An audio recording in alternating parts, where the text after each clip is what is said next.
Dollar Tree closing 600 stores this year.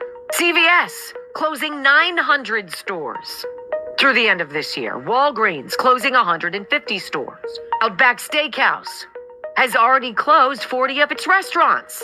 UPS is cutting 12,000 jobs in 2024. Citigroup cutting 20,000 positions as well. eBay, why not? 1,000 jobs lost there. Microsoft cutting 1,900 positions. Expedia cutting 1,500. Cisco cutting 4,000. Apple cutting 600. It's entertainment too. Regal Cinemas closing 429 locations. Kroger's grocery store chain shutting down 413 stores. It's not affordable to be in retail anymore. Foot Locker closing 400 stores by 2026. Macy's will close 150 locations by 2026. Walmart, already this year, has closed 6 of its supercenters.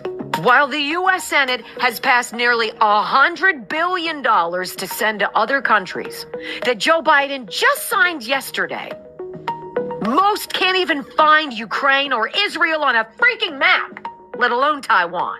We're paying money that we don't have as our economy goes down the toilet and American jobs die. Of course, we know we're going to ban TikTok so nobody can talk about it freely. Imagine a recession, but the cost of everything continues going up.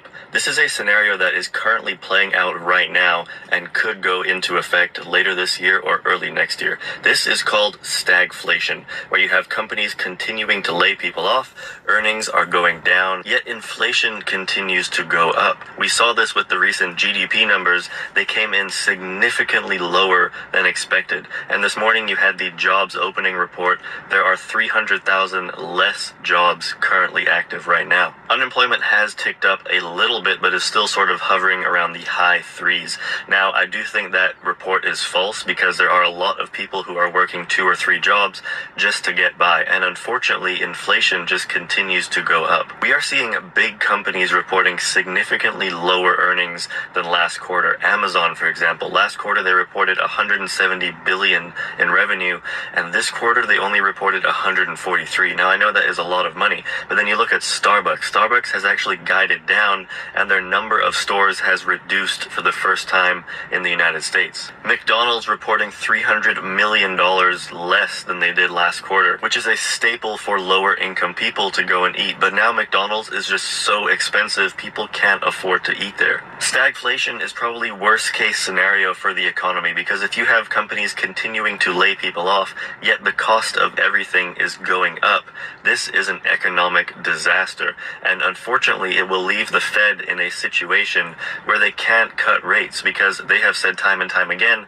they want inflation down to 2%. And if we have inflation continuing to go up, they won't be able to cut rates. Now, the caveat with that is if the economy is so broken where you have unemployment skyrocketing to 7 or 8%, then the Fed would likely come in and cut rates. But historically, this is also not good, because they are officially announcing that the economy is too far gone to be repaired, that they have to cut rates.